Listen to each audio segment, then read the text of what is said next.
Tých bolo viac.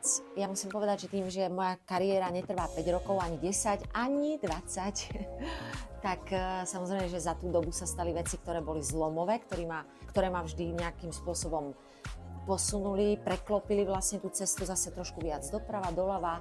Nikdy nie späť. Vždy pokračovala aj tým sťahovaním vlastne akoby sa z tej Bratislavy do Prahy. Aj to bol celkom zlomový moment, takže hej, je ich viac.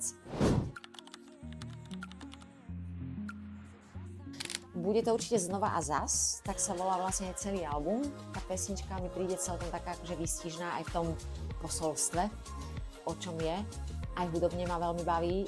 Jak chcem ja duet s mojou Lolou, ďaleko mi neuleť, ležím na tráve, more, pena, vzduch. Ťažko povedať.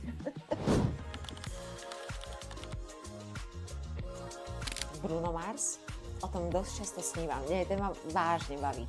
Je to, dá sa povedať, že asi taký môj najobľúbenejší interpret v rámci všetkého, čo definuje, jak vyzerá jeho stage presence.